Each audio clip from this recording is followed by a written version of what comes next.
Function जिसमें हम दो वेरिएबल्स की साइमल्टेनियसली प्रोबेबिलिटीज कैलकुलेट कर सकते हैं। पहले जो हमने डिस्कस किया प्रीवियस लेक्चर में वो जॉइंट प्रोबेबिलिटी था फॉर द डिस्क्रीट वेरिएबल्स, यानी कि ऐसे वेरिएबल्स जो डिस्क्रीट हों। x that can assume some specific whole number values and similarly y can also assume some discrete values। और आज की जो डिस्कशन है joint probability function for continuous random variables, ऐसे वेरिएबल्स जो कंटिन्यूस हैं तो उनकी जॉइंट प्रोबेबिलिटी जो है वो हमने कैसे कैलकुलेट करनी है। और आपको इस चीज का आइडिया है कि जब भी हम प्रोबेबिलिटी फंक्शंस की बात करते हैं और कंटिन्यूस की बात करते हैं तो वर्ड हम डेंसिटी फंक्शन जो है वो यूज करते हैं। If x and y are two continuous variables, then fxy is called the joint probability density function अगर वो दो कंडीशंस पूरी कर रहा हो। पहली कंडीशन कि जी इस तमाम x y की वैल्यूज अगर उस फंक्शन में पुट की जाए तो उस फंक्शन का जो आंसर्स है वो 0 और 1 रेंज से बाहर ना निकले, क्योंकि प्रोबेबिलिटीज 0-1 रेंज के अंदर। सेकेंडली डिस्क्रीट में हम ये इंफॉर्मेशन कुछ ऐसे लिखते थे कि x और y की तमाम वैल्यूज के ऊपर जो इन प्रोबेबिलिटीज का सम है दैट मस्ट इक्वल टू 1, ठीक है ना। और अब उसकी बजाय हमें पता है कि इन कंटिन्यूस केस में सम की बजाय हम इंटीग्रल का वर्ड प्लेस करते हैं, और किसका integral? Over the all possible ranges of x and y, और इस जॉइंट डेंसिटी का आंसर जो है वो 1 होना चाहिए। कोई भी फंक्शन जो इन दो कंडीशंस को पूरा कर रहा हो उसको हम कह देते हैं कि वो जॉइंट प्रोबेबिलिटी डेंसिटी फंक्शन जो है ये सारी की सारी कंडीशन जो है वो पूरा कर रहा है। अब जॉइंट प्रोबेबिलिटी और इसमें से अगर हमने इंडिविजुअल प्रोबेबिलिटी फंक्शंस फाइंड करने हैं जिन्हें हम मार्जिनल प्रोबेबिलिटी फंक्शन कॉल करते हैं। लाइक अगर हमें marginal density function of x require है तो क्या करेंगे कि जॉइंट फंक्शन लेंगे और उससे दूसरा जो अपोजिट वेरिएबल है उसके ऊपर इसको इंटीग्रेट कर देंगे। मतलब कि जितनी भी y की वैल्यूज हैं अगर आप उनके ऊपर इसको इंटीग्रेट कर दोगे क्योंकि वो 1 हो जाएगा। जॉइंट फंक्शन में y का 1 होना इसका मतलब है जॉइंट फंक्शन में से x का जो इंडिविजुअल फंक्शन है जिसे हम marginal density function for x कहेंगे वो सेपरेट हो जाएगा। और इस नोटेशन को हम कुछ इस तरह से लिखते हैं। डिस्क्रीट केस में हमने उसे gx के नाम से लिखा था, वहां पर ये ट्रेडिशनल यही है कि कंटिन्यूस केस में हम f का ही वर्ड यूज करते हैं लेकिन साथ इधर जो है वो x लिख देते हैं। और सिमिलरली अगर आप y के लिए करना चाहेंगे तो y के लिए भी marginal density for y, x के लिए उसे आप इंटीग्रेट कर देंगे। मतलब क्या समझा जाएगा कि जॉइंट डेंसिटी में से हमने x के ऊपर उसको इंटीग्रेट किया है, यानी कि उसका जो इंटीग्रल है over the all value of x वो 1 हो गया जॉइंट डेंसिटी में से, और क्या बाकी रह गया? वो सिर्फ और सिर्फ जो डेंसिटी रहेगी वो y की रहेगी। इनको हम कहते हैं marginal densities for x and y। अब एक एग्जांपल जिस तरह से हमने डिस्क्रीट केस में की थी एग्जैक्टली कंटिन्यूस केस में भी उसी स्टेप पर हम लोग इसे परफॉर्म करेंगे। एक फंक्शन दिया गया है c अननोन है x प्लस y, x की पॉसिबल वैल्यूज है 0 से 1 कंटिन्यूस है, और y की वैल्यूज है 0 to 3 और वो भी कंटिन्यूस है। इन दो रेंजेस के बाहर इस फंक्शन की वैल्यू जो है वो 0 है, ठीक है ना। यानी कि अगर x की वैल्यू आप कहेंगे 2 तो वो तो इस पे 2 तो x की वैल्यू उधर हो ही नहीं सकती, 0 से 1 आप कहेंगे फिर उसका आंसर जो है वो 0 आ जाएगा। Find c for which the above is a probability density function, above is a probability density function। c कैसे फाइंड करना है? कंडीशन लगा दें कि अगर आप ऑल ओवर द रेंजेस जो पहले पढ़ी थी, यानी कि ये जो दूसरी कंडीशन थी कि जितनी भी पॉसिबल वैल्यूज हो सकती है एक्स वाई पे उसे इंटीग्रेट कर दें किसको? जॉइंट डेंसिटी को। The answer should be equal to 1। और आपको डबल इंटीग्रल्स डबल इंटीग्रेशन या डबल इंटीग्रल सॉल्व करना हो तो करेंगे क्या? जो इनर इंटीग्रल होगा जो पहले लिखा जाएगा x, तो मैंने देखे यहाँ पर x की रेंजेस लिखी हुई हैं 0 to 1, और फिर जो बाद में लिखा जाएगा y, तो ये y की रेंजेस होंगी क्या 0 to 3 डबल इंटीग्रल्स। तो पहले हम इस फंक्शन को सिर्फ और सिर्फ x के लिए इंटीग्रेट करेंगे और y को कांस्टेंट कंसीडर किया जाएगा।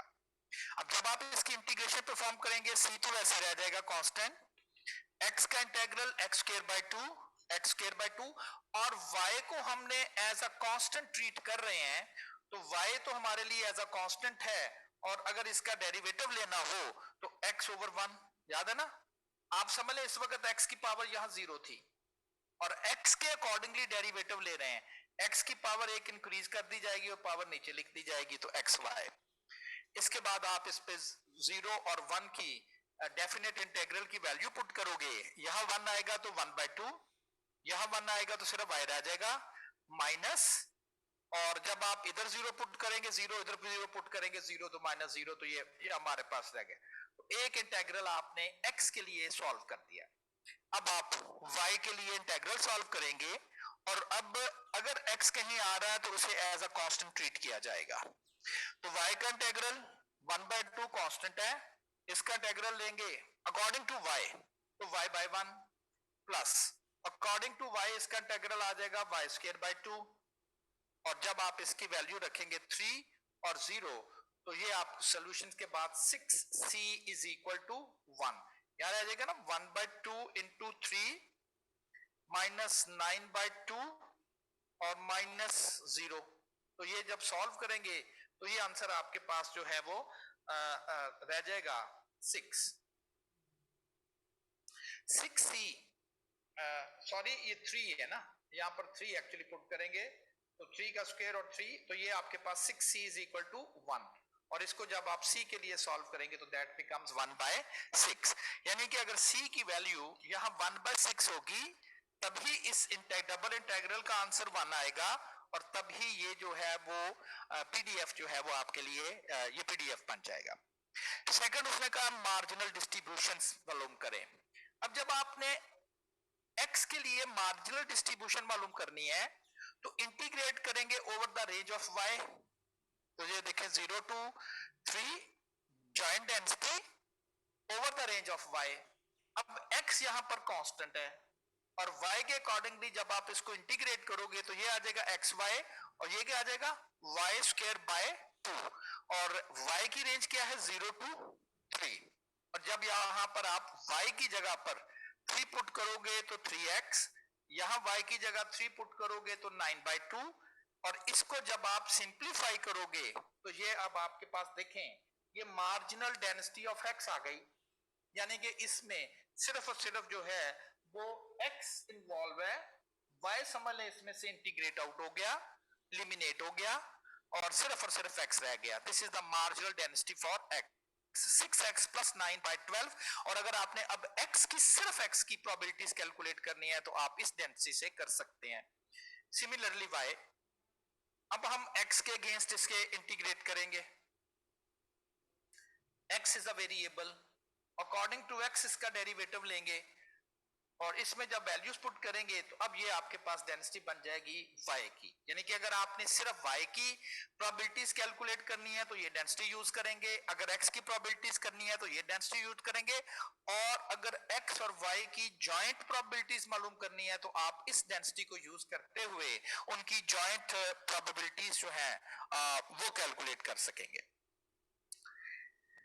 इसी तरह की एक और एक्सरसाइज सेम, मतलब मैंने जरा डिफरेंट ली है, अब आपको प्रोसीजर समझ आ गया कि क्या करना। इस वक्त उसने ये एक जॉइंट डेंसिटी फंक्शन हमें खुद दिया हुआ है, हमें कोई कांस्टेंट की वैल्यू पहले डिटरमिन करने की जरूरत नहीं है। x की रेंज 0 to 1, y की range 0 to 1। Question, find the marginal and conditional distributions. Marginal distribution of x, अब y के अगेंस्ट इसे इंटीग्रेट कर देंगे, integrate over the range of y, y के अगेंस्ट इंटीग्रेट करेंगे, x हमारे लिए यहां एज अ कांस्टेंट ट्रीट होगा, पहले आप इसको मल्टीप्लाई कर लें, x square y plus x y square और 3। जब आप इसे x के इंटीग्रेट करेंगे तो 3 तो कांस्टेंट है, वो तो वैसे ही आ जाएगा और आप इस फंक्शंस को लिख देंगे, दैट इज अब आपने इसको y के अगेंस्ट एक्चुअली इंटीग्रेट करना है और y की रेंज कितनी है 0 1, दोनों की एक्चुअली 0 to 1 नहीं है। x यहां पर कांस्टेंट है, इसका जब आप इंटीग्रल लोगे तो x स्क्वायर तो ये आ जाएगा y स्क्वायर बाय 2, क्योंकि x as a constant treat होगा, प्लस x वैसे ही आ जाएगा और y 3 बाय 3, ये कुछ इस तरह से। और क्या रेंज पुट कर दोगे 0 to 1, तो जब आप 0 to 1 पुट करोगे तो ये अब आपके पास x की मार्जिनल डेंसिटी आ जाएगी। यानी कि अगर आपने x की प्रोबेबिलिटीज कैलकुलेट करनी है तो इस डेंसिटी से आप x की प्रोबेबिलिटीज कैलकुलेट कर सकते हो। सिमिलरली y के लिए आप x के अगेंस्ट इसे इंटीग्रेट कर दें विद रिस्पेक्ट टू x। अब y as a constant treat होगा तो ये आ जाएगा x 3 by 3 और y एज इट इज साथ कांस्टेंट, और यहां आ जाएगा x स्क्वायर बाय 2 और y एज इट इज इसके साथ, और क्या रेंज आ जाएगी फ्रॉम 0 to 1, उसकी जो है वो रेंज आ जाएगी एंड देन आप उसकी डिकाइड प्रोबेबिलिटी जो है वो कैलकुलेट कर पाएंगे। तो अगर आपने x की प्रोबेबिलिटी कैलकुलेट करनी है ये फंक्शन, y की करनी है ये फंक्शन, और जॉइंट प्रोबेबिलिटी कैलकुलेट करनी है इस फंक्शन में, और ये जो फंक्शन है ये सिर्फ और सिर्फ डिफाइन है या इसकी प्रोबेबिलिटीज आप कैलकुलेट कर सकते हो y की between the range of 0 to 1, between the range of 0 to 1, और यहां पर मैंने एक जॉइंट डेंसिटी भी जो है वो प्लेस की है। कंडीशनल डिस्ट्रीब्यूशंस कैसे फाइंड करते हैं?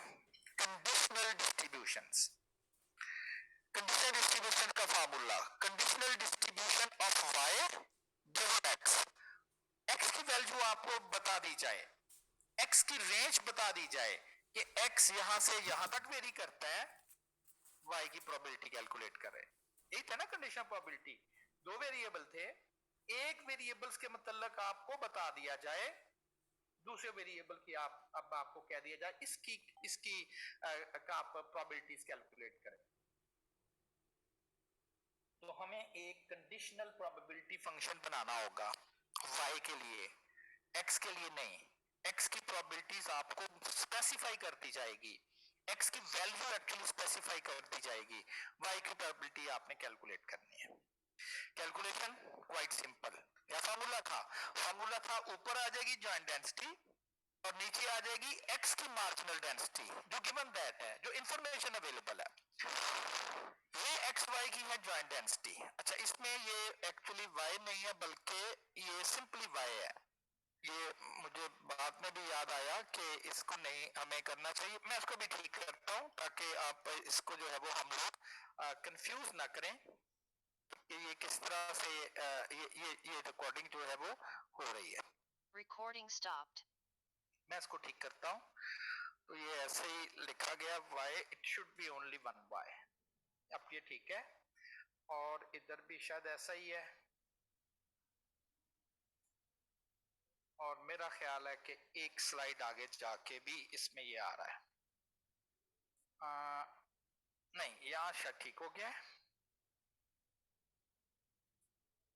जी, यहाँ पर ठीक है।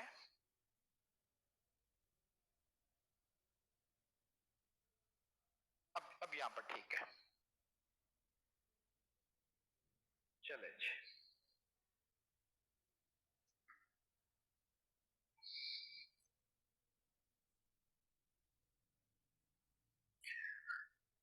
Recording in तो progress. जॉइंट डेंसिटी मालूम करनी है, और जॉइंट डेंसिटी मालूम करने के लिए हमें न्यूमिनेटर में लिखना है इनकी जॉइंट डेंसिटी, और सॉरी कंडीशनल डेंसिटी मालूम करनी है, न्यूमिनेटर में लिखेंगे joint density over marginal density of x, जो हम ऑलरेडी कैलकुलेट कर चुके हैं, मार्जिनल डेंसिटी ऑफ x।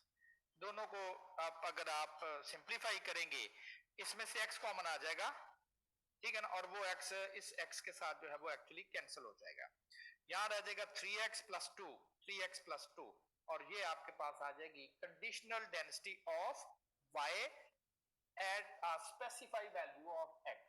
यानी कि अगर आपको वो x की कोई वैल्यू स्पेसिफाई कर देगा, वो हम यहाँ पर पुट करेंगे, और y की फिर प्रोबेबिलिटी कैलकुलेट करने के लिए ये एक्सप्रेशन जो है वो यूज की जाएगी।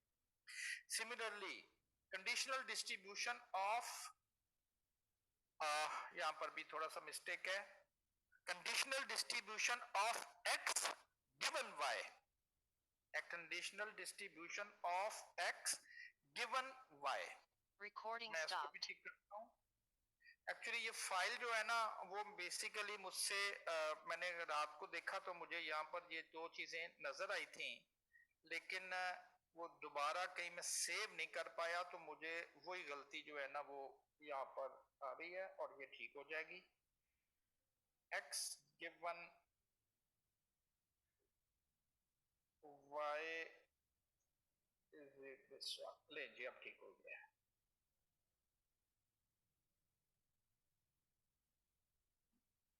Recording in progress.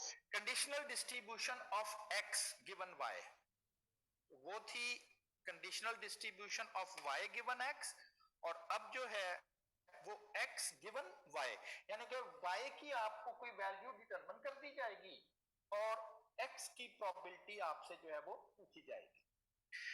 अगेन ऊपर आ जाएगा जॉइंट डेंसिटी और नीचे जो है वो आप marginal density of y put करोगे, y, और जो कि हम ऑलरेडी कैलकुलेट कर चुके हैं। इस दफा y कैंसिल हो जाएगा और ये रह जाएगी marginal density of x। y की वैल्यू यहां स्पेसिफाई कर दी जाएगी और फिर x की कैलकुलेशन या x की प्रोबेबिलिटी कैलकुलेट करेंगे। देखिए जो मार्जिनल डेंसिटीज है ना उसमें आप ओवरऑल x की वैल्यू मालूम करते हो, लेकिन वहां पर आपको ये नहीं कहा जाता कि y की वैल्यू क्या है। आप कहते y की वैल्यू कुछ भी हो सकती है, x की प्रोबेबिलिटी कैलकुलेट करनी हो तो मार्जिनल डेंसिटी चाहिए। देखिए यहां पर स्पेसिफाई किया जाएगा कि y की वैल्यू ये है, अब x की इस वैल्यू की प्रोबेबिलिटी कैलकुलेट करो। तो फर्क आ गया ना, उसमें आपको y की कोई इंफॉर्मेशन नहीं दी गई होगी, उन्होंने कहा y की वैल्यू कुछ भी हो सकती है, आप मुझे हमें सिर्फ x की प्रोबेबिलिटी बताएं।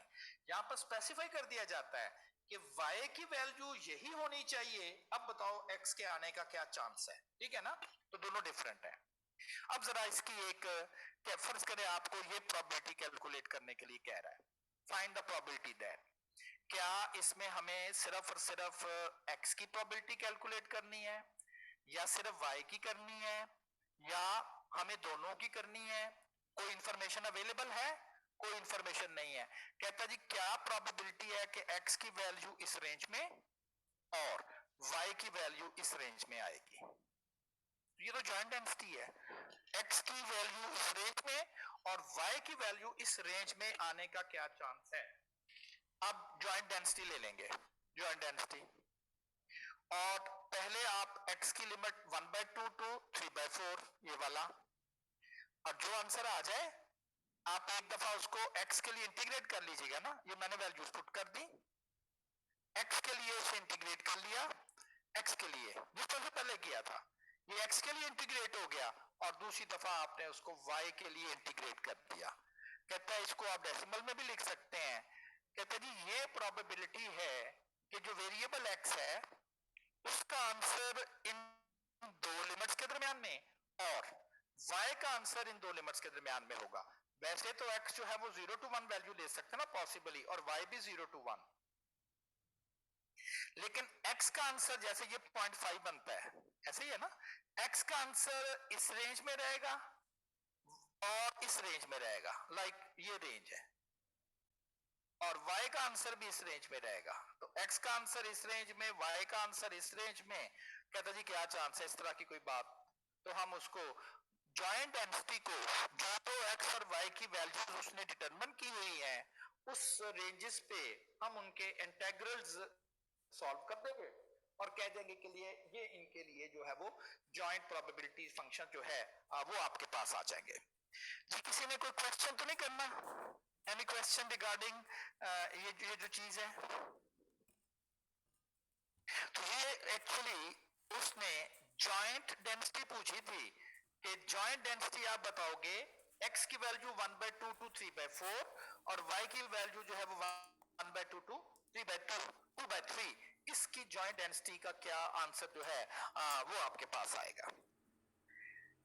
अब जरा कंडीशनल प्रोबेबिलिटी से प्रोबेबिलिटीज की कैलकुलेशन हमने किस तरह से परफॉर्म करनी है, यानी कि कोई इंफॉर्मेशन हमें दी गई होगी, इनिशियल प्रोबेबिलिटी यही है ना, और एक वेरिएबल की हमें इंफॉर्मेशन दी गई होगी और दूसरे वेरिएबल की हमें प्रोबेबिलिटी जो है वो पूछी जाएगा।